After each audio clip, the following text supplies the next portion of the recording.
A continuación, estudiaremos capítulos del libro Viva Sano del maestro Israel Rojas Romero. Polaridad. El organismo del hombre es una antena de fuerzas y la Tierra, la Luna y el Sol y los demás planetas los imanes que lo nutren. Para acostarse hay que preferir dos orientaciones. Así, la orientación norte y la orientación oriente. Llamamos orientación norte la de poner la cabecera exactamente en la dirección del polo norte de la Tierra. Llamamos orientación este u oriente colocar la cabeza en dirección al levante del Sol. Cuando una persona está demasiado débil, logra grandes beneficios físicos orientando su cabeza hacia el polo sur. Por supuesto, tal situación no es buena sino única y exclusivamente para el ser físico, porque el mental se entorpece considerablemente y por lo tanto no es aconsejable sino solamente en casos de debilidad. Los que se ocupan de problemas metafísicos, al orientar su cabeza al occidente y meditar sobre algo de interés espiritual, podrán ser favorecidos con experiencias excepcionales, según su cultivo y sensibilidad. Concluimos el análisis de las polaridades diciendo que las mejores son siempre la oriental y la norte. En días de descanso debemos salir a un campo asoleado y acostarnos, si por la mañana, con la cabeza al oriente, si por la tarde, al norte. Así recibiremos la imantación terrestre aprovechable por nuestro organismo. Con estos conocimientos no queremos hacer maniáticos, sino que la humanidad tenga un poco más de sensibilidad y conciencia acerca de la vida. Conocemos casos en los que matrimonios que habían sido estériles les bastó la orientación norte para que un pequeño viniera a alegrarles la vida, haciéndola digna de vivirse. Un poco de mayor sensibilidad nos permitirá descubrir otras cosas extraordinarias de la naturaleza y de la vida. Higiene sexual. No terminaremos la parte física de esta obra sin hacer alguna referencia a la higiene sexual, pues ella es de singular importancia en el sostenimiento de la vitalidad y de la salud. El problema sexual es seguramente el más complejo de todos los que tiene que encarar el ser humano, ya que él no solamente afecta la parte física de la vida, sino también en gran escala la parte mental y psíquica en sus diferentes expresiones. Por tal razón, muchas empresas comerciales tienen muy en cuenta de no emplear en sus actividades a jóvenes recién casados, a enamorados demasiado románticos o a aquellos esposos que están en disgusto con sus esposas, pues especialmente este último hombre no está ni puede estar en condiciones de realizar un trabajo eficiente. El aspecto físico se puede concretar en lo siguiente. Si el ser humano abusa de su potencia sexual, se degenera física y moralmente.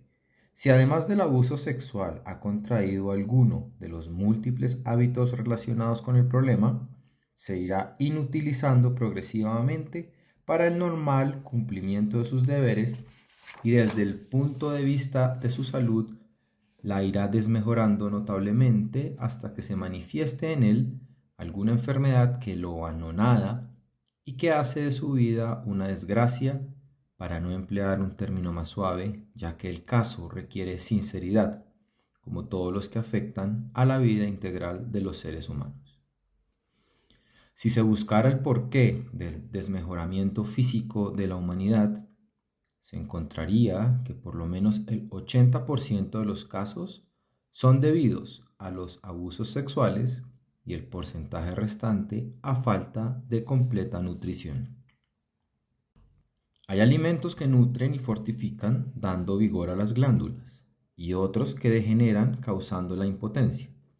Ambos tipos de alimentos deben ser conocidos por el hombre para usar los útiles y privarse de los perjudiciales. Son alimentos fortificantes, virilizantes, la cebolla, ajos, berros, tomate, espinacas y almendras. Son perjudiciales, por lo debilitantes, las cervezas, café y té.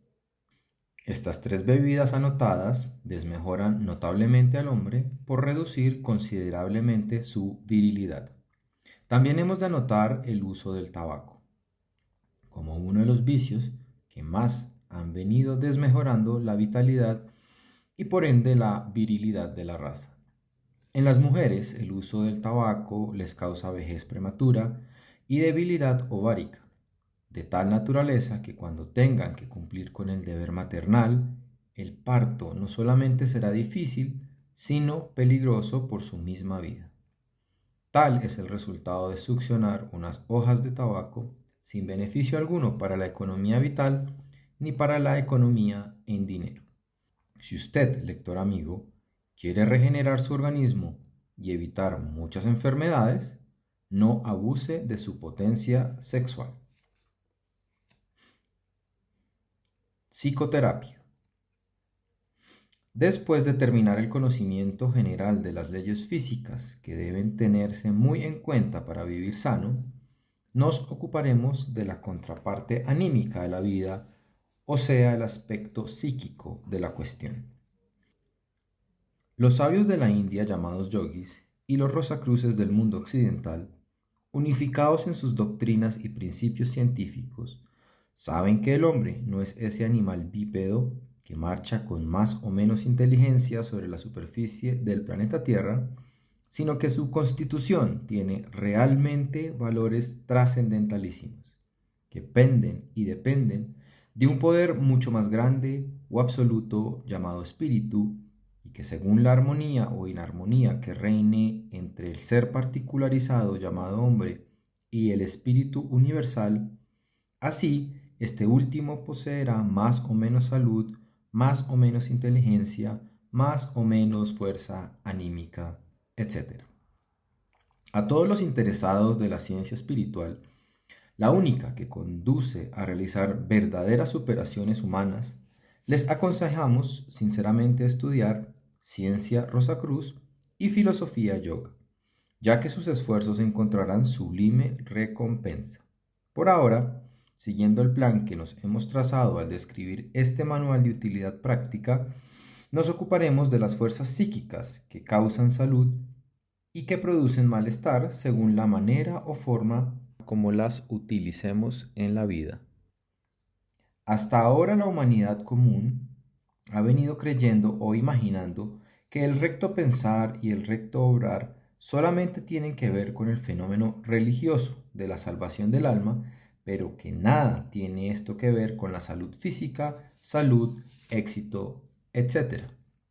Las investigaciones de la moderna escuela psicoanalítica y de los grandes mentalistas modernos han venido a probar científicamente que la rectitud en el pensar y en el sentir son absolutamente necesarias para la obtención de una vida equilibrada en el campo físico, pues los pensamientos son fuerzas que actúan en directa relación con la materia física de la vida química que mantiene vivo el organismo del hombre.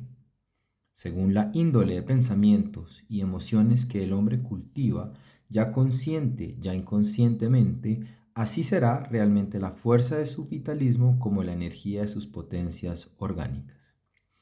Para el efecto de sistematizar la comprensión del problema, dividiremos la vida psíquica en 5 grandes condiciones o estados, teniendo en cuenta que estos son realmente los más asequibles a la inteligencia y comprensión común del hombre actual. Las 5 condiciones anímicas a que nos referimos pueden considerarse como reacciones pasionales, emocionales, mentales, imaginativas y sentimentales. La zona emocional de la psiquis es indudablemente la más terrible de todas ellas para la salud física, porque absorbiendo en su vórtice todas las potencias vitales del organismo, le desequilibran seriamente en sus naturales funciones. La emoción es más sutil que la pasión, pues esta última es un conflicto entre la reacción pasional y la mente que establece juicio. La mente, propiamente dicha, Es la fuerza real de las actuaciones anímicas citadas, porque ella es al fin de cuentas la que produce el impacto y la que frena o da expansión a las actividades de la fuerza anímica del proceso, ya pasional, ya emocional, ya mental, ya imaginativo o sentimental. La mente es para los efectos del problema que estudiamos la raíz o causa de todos los movimientos o actividades de la psiquis y por eso ella será estudiada en detalle antes de proseguir en el análisis de las particularidades. La imaginación es función mental no dirigida por la voluntad, sino que vuela libremente como la inquieta mariposa o como la abeja que liba de flor en flor. El sentimiento es la parte sublimada de una aspiración mental, de una emoción o de un acto imaginativo. Cada una de estas cualidades o condiciones produce reacciones en el organismo para el bien o para el mal, según veremos con más o menos detalle en el curso de este estudio. El primer capítulo, para la comprensión de los mecanismos psicológicos que afectan a la salud humana, es el que concierne o corresponde al estudio de la mente. Mente. El insigne Platón llamó al hombre alma pensante, y realmente el hombre es y obra según piensa. Esto debiera ser razón suficiente para que todos los seres humanos, sin excepción alguna, conocieran y estudiaran con más o menos profundidad la psicología, para conocer qué maravilla de fuerzas hay en el hombre, las cuales, educadas y ennoblecidas, lo conducirán al éxito en las múltiples fases de la existencia. Naturalmente, muchos se inquietarán con la anterior frase y desearán realmente dedicar alguna atención al estudio de tan importante materia. Para tal efecto, querrán seguramente conocer de nuestra experiencia cuál sería la orientación adecuada para adquirir los tan maravillosos conocimientos. Y con mucho gusto lo haremos dentro de las posibilidades de experiencia que tenemos sobre el particular. Las obras del insigne psicólogo O. S. Marden, por ser tan sencillas, debieran ser las primeras en ser estudiadas, sobre todo por todos los jóvenes que empiezan a encarar su vida con las múltiples luchas que se presentan en el camino de la existencia. Citaremos como principales entre las obras de Marden las siguientes: El poder del pensamiento, Siempre adelante, Paz, poder y abundancia, Los caminos del amor y El crimen del silencio. A nuestro juicio, conocidas y estudiadas estas obras, ya se estará en condiciones de dedicar la atención a leer y estudiar los libros de William Walker Atkinson, entre los cuales sobresalen ¿Cómo habéis de pensar? Lo que somos y lo que podemos. Confía en ti. Vivid como os digo. La dinámica del pensamiento y el éxito en los negocios y en la vida. Después de haber estudiado la psicología sencilla y práctica de los autores citados, asequibles por su sencillez a cualquiera inteligencia, ya se puede proseguir con lecturas de más fondo, tales como 14 lecciones de filosofía yogi y ocultismo oriental, Hatha Yoga, Raja Yoga y Ciencia de la Respiración por Ramacharaka. Una vez conocidas algunas de las obras fundamentales de yoga, se estará en condiciones de aprovechar la sabiduría de los Rosacruces, estudiando las obras de Rodolfo Steiner, Krumm Heller, Franz Hartmann, Max Heindel y la insigne maestra H. P. Blavatsky. Realmente el esfuerzo y la atención que dediquemos al estudio de las potencias del alma es indudablemente el mejor tiempo empleado de toda nuestra vida. Mente. Esta palabra dice muy poco a unos y mucho a otros, pero si analizamos detenidamente lo que en sí es y representa esta fuerza humana, llegaremos exactamente a comprender el pensamiento de Platón. El hombre es un alma pensante. Todos nuestros movimientos físicos, pasionales, emocionales, mentales en sí, imaginativos, sentimentales, etcétera, tienen como fuerza impulsora a la mente. Todas las actividades fisiológicas de los órganos internos, el proceso de digestión, el de la eliminación de residuos, la circulación de la sangre, la respiración y todo el movimiento vital en general, obran obedientes a la fuerza mental ya consciente, ya subconsciente, realizándose siempre estas actividades gracias al poder de aquella preciosa energía. Por supuesto, tenemos que saber que la mente se divide en dos grandes zonas de actividad: mente concreta u objetiva y mente subconsciente. La mente objetiva es aquella que empleamos en todos nuestros movimientos concretos voluntarios, como pensar sobre un hecho definido por el querer de nuestra voluntad, caminar, ejecutar alguna labor manual y, en resumen, todas aquellas funciones que realizamos en estado de vigilia y por un querer más o menos definido. Son funciones de la mente subjetiva o subconsciente todas aquellas actividades que no dependen de nuestro querer inmediato, tales como la digestión, circulación de la sangre, respiración, etc. Los hábitos buenos o malos han pasado de la zona objetiva de la mente a la función subconsciente de la misma y se han convertido en movimientos activos pero involuntarios.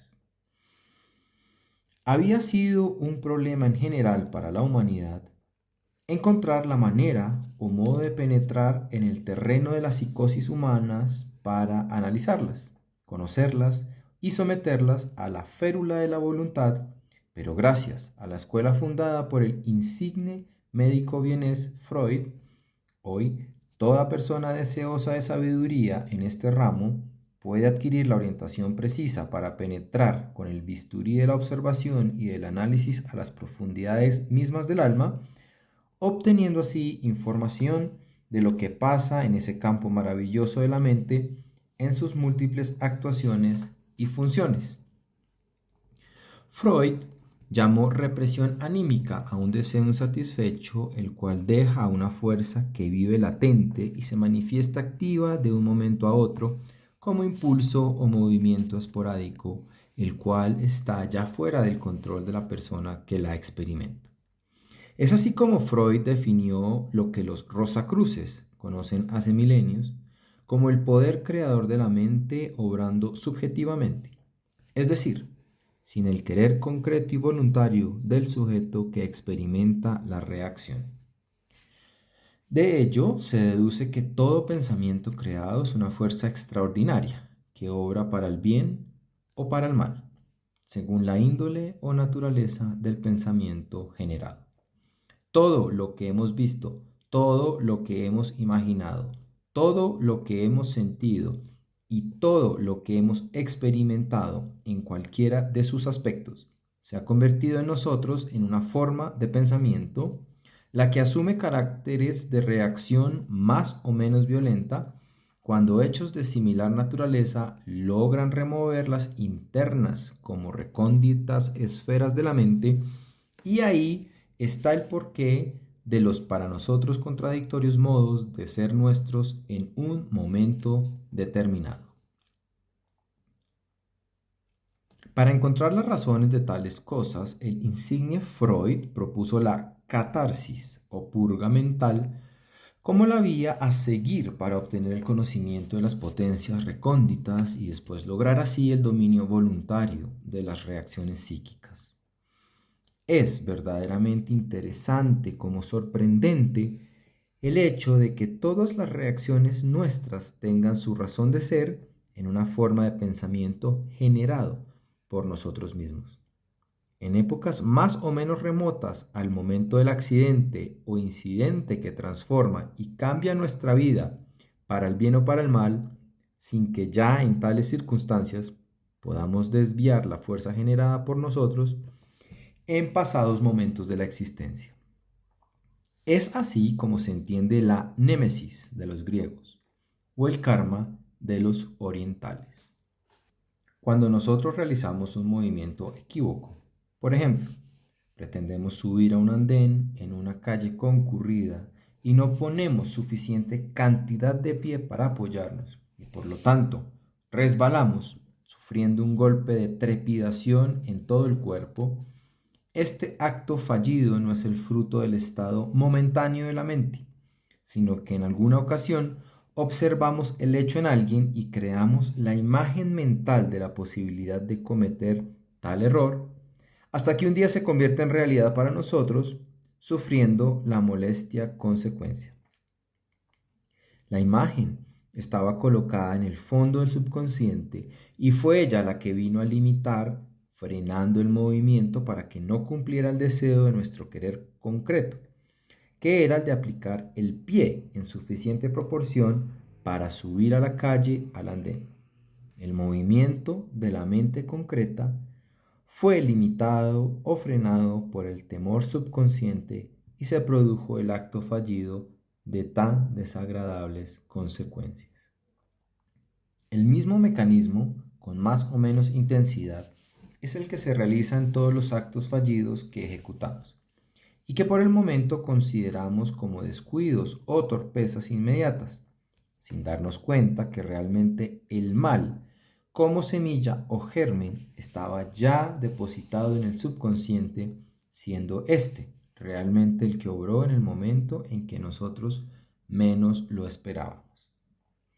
Multitud de accidentes catastróficos para la humanidad tienen su razón de ser en esas imágenes temerosas de actos equívocos.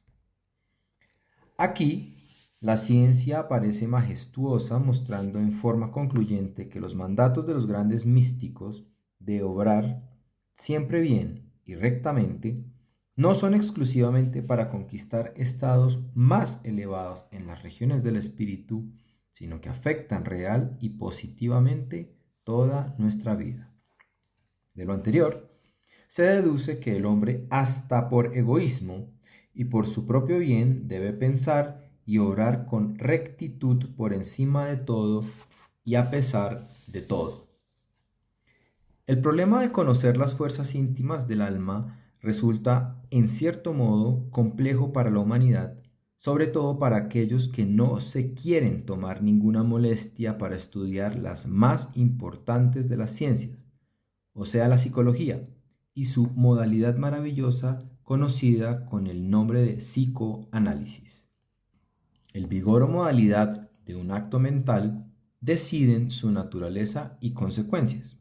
Una imagen mental definida y vigorosa producirá resultados categóricos y poderosos también. Un acto mental de naturaleza vacilante producirá resultados inciertos y de poco valor. Si los seres humanos supieran que con cada pensamiento están generando su destino, bueno, malo o indiferente, lo primero que harían sería estar siempre alerta para no permitir que a través de su mente fluyan pensamientos que de alguna forma afecten la armonía de la existencia. El que odia destila y bebe su propio veneno. Este axioma de un eminente psicólogo es una realidad trascendentalísima, pues el que odia crea fuerzas destructoras que afectan hondamente su salud física y moral, ya que cada pensamiento produce movimientos de fuerzas armoniosas e inarmónicas según la naturaleza del mismo. Comúnmente oímos hablar de personas cultas y de personas incultas, fundamentando tal concepto no en la realidad de la vida íntima, de la vida pensante, sino en superficiales apariencias. Una persona puede tener ficticiamente modales suaves de porte social, que encajan muy bien dentro del ambiente superficial que vivimos, y al mismo tiempo, en lo interno de su psiquis, llevar una vida completamente inculta, pues el tal como cualquier perico de los palotes experimenta fuertes emociones de temor, odio, envidia, celos, cóleras y todos aquellos morbos anímicos mucho más potentes en su acción destructora que los microbios de la patología. Un psicólogo eminente dijo: dime qué piensas y te diré quién eres. Este axioma es absolutamente científico en todos sus múltiples ruedos de acción y reacción. Cuando la humanidad se dé cuenta exacta de que el éxito o el fracaso de su vida dependen no de cosas externas, sino de su modo de pensar, se habrá dado un gran paso en el mejoramiento de la especie humana. Comúnmente la humanidad vive pendiente de cosas externas, con el fin de lograr beneficios puramente individuales. Craso error, ya que el problema de cada individuo es realmente personalismo. Cuando un hombre logra éxito es porque su vida pensante en la zona del progreso es fecunda y vigorosa. Los factores externos no pueden afectar directamente la vida del individuo, sino única y exclusivamente en la proporción en que la persona le dé acceso y fuerza a tales influencias a través de su mente. Se habla mucho de la influencia ambiental y naturalmente ella se evidencia convirtiéndose en realidad en aquellos caracteres cuya flaqueza mental no les permite defenderse de las influencias que les rodean. No sucede así a los que han educado su mente, puesto que ellos realmente son dueños de su destino en forma parcial, pero no por eso menos importante. La parcialidad está en que, habiendo ya fuerzas mentales que están encajadas en el subconsciente por pensamientos pretérитamente generados, como ya vimos, aquellas fuerzas frenan o dan poder a los nuevos impulsos según que se encuentren en armonía o que sean inarmónicos de estos. La vida pensante constituye el reino verdadero de las realidades, al par que la influencia ambiental es simplemente factor de sugestión que puede o no afectar el reino según la fortaleza del guardián.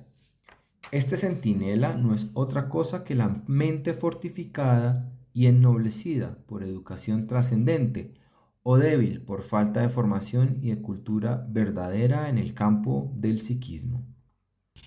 Para nosotros los occidentales, la mente es una cosa casi tan abstracta que no sabemos de ella ni nos damos cuenta de su realismo.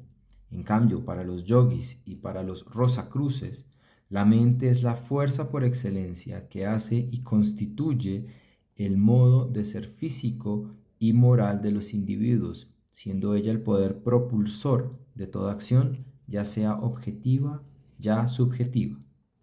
El hombre que conozca sus fuerzas mentales y las encauce debidamente, se hará y se creará su destino a su gusto y selección. La filosofía hermética de los egipcios sostenía que el universo es mental y que todos los modos de movimiento obedecen a un proceso más o menos recóndito de la mente. Para los hermetistas, hoy conocidos como Rosacruces, la función subjetiva de la mente universal es la que sostiene la armonía de las esferas, la que mueve la vida del gusano, la que hace volar la mariposa, mugir al toro y sentir y amar al hombre. Todas las funciones más maravillosas de la naturaleza son actuaciones de la mente universal. La mente concreta, llamada vigílica por los psicólogos, es aquella zona que despunta exteriorizándose del gran océano de la mente universal. El insigne psicólogo William Walker Atkinson nos da una figura gráfica que nos permite comprender en una forma concreta lo que es la mente objetiva y lo que es la mente subjetiva o subconsciente.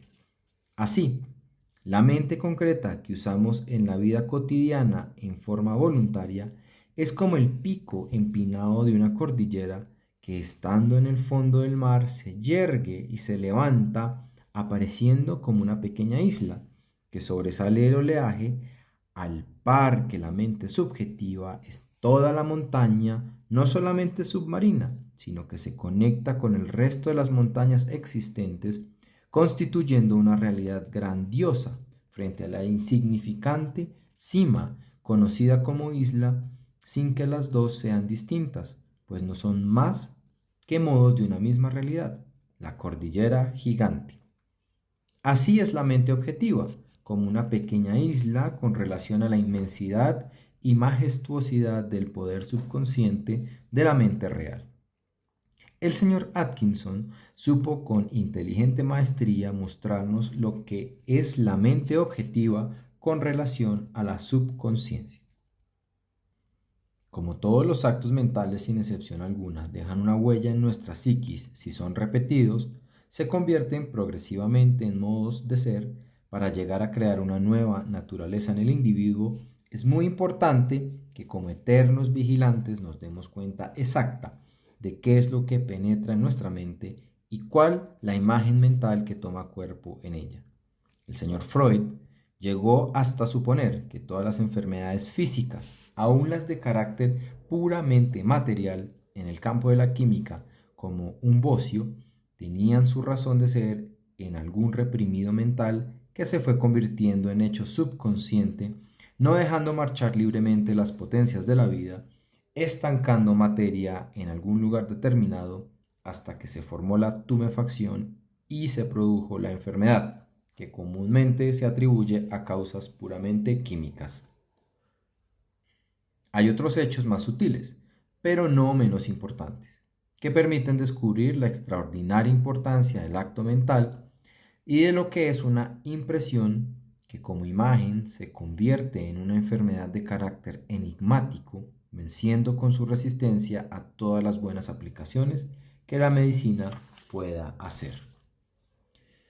El siguiente ejemplo ilustrará más que todas las teorías lo que es y significa una imagen reprimida de la mente.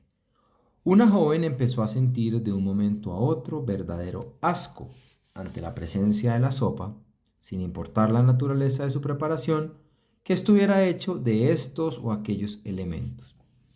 Naturalmente, los galenos pretendían ver en aquella anomalía una deficiencia física del tubo digestivo para digerir sopas, y se le aplicaron, por lo tanto, todas las medicinas propias para curar dispepsias, colitis y afecciones del tubo digestivo sin conseguir resultado alguno.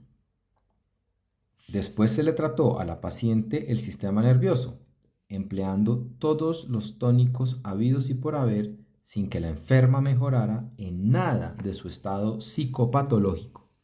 Entretanto, la desnutrición hacía estragos, pues la falta de líquidos era muy perjudicial. Un enflaquecimiento o desnutrición general llevaba progresivamente a la paciente hacia la tumba. En vista de tan desesperada situación, la familia resolvió llevarla por pura curiosidad y como último esfuerzo a un psicoanalista. El profesor practicó la catarsis freudiana, purga mental por análisis, y después de algunos días de preguntar y de repreguntar a la paciente y de anotar las impresiones con más o menos detalles, ella recordó que hacía unos 3 años había visto, al mismo tiempo que estaba sentada en la mesa para tomar un plato de sopa, a un perro que le habían servido de igual sopa, la que devoraba teniendo la boca untada de estiércol humano, y esto en tal momento le había ocasionado náuseas, pero luego las cosas se habían olvidado y ella había seguido tomando su alimento de sopa sin ninguna molestia hasta que un buen día reapareció en ella la impresión, pero ya en forma involuntaria, es decir, subconsciente, causándole la enfermedad psicopatológica que naturalmente no podía ser curada con ninguna medicina física.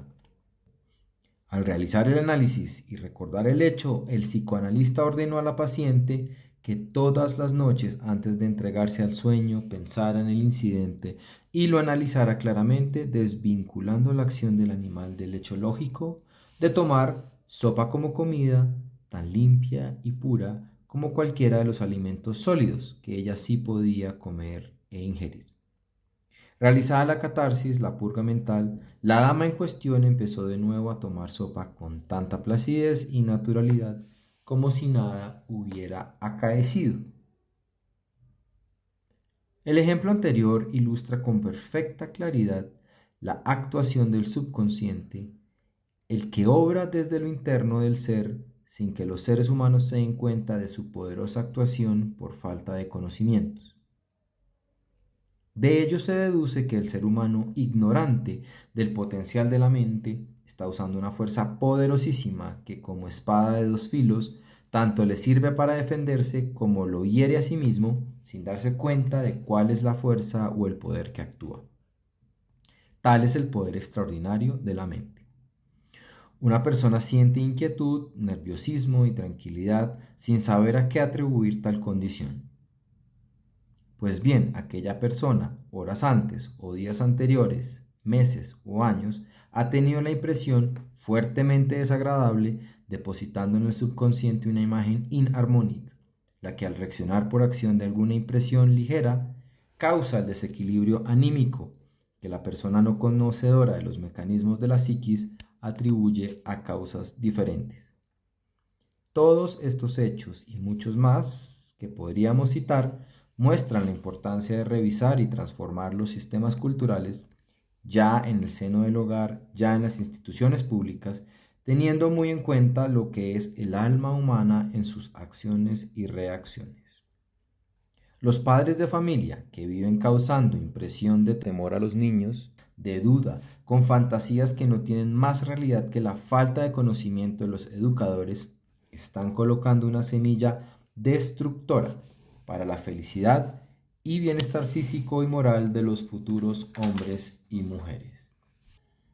Todos estos análisis tienen por objeto demostrar la evidente realidad de las fuerzas de la mente, la influencia que tales poderes tienen no solamente en la faz psíquica, sino por repercusión en el aspecto físico de la naturaleza humana. El mecanismo para todos los casos es el mismo: una acción, un acto de acumular impresiones y las reacciones consecuenciales, buenas o malas, según la índole de la imagen mental que ha pasado del consciente o mente concreta al subconsciente. Desconociendo tales mecanismos de la psiquis humana, la gente en reuniones sociales suele gastarse mucho tiempo y energía causando perjuicio a otros, como a sí mismos.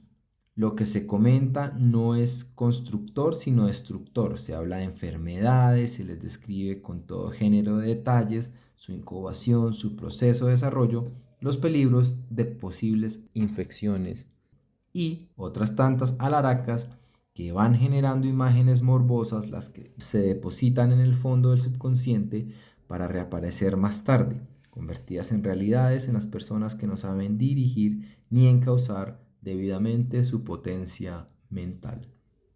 Cuando una persona ve el anuncio de un específico para una enfermedad determinada, uniendo a ello los síntomas que la caracterizan, entonces empieza a buscar si es en su naturaleza hay un síntoma que esté de acuerdo con las instrucciones de la panacea.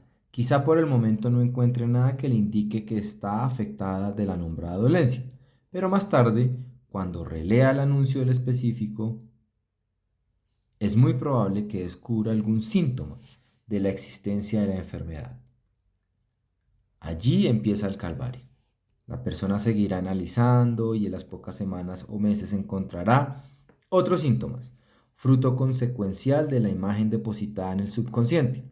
Más tarde se verá seguramente precisada a usar el específico.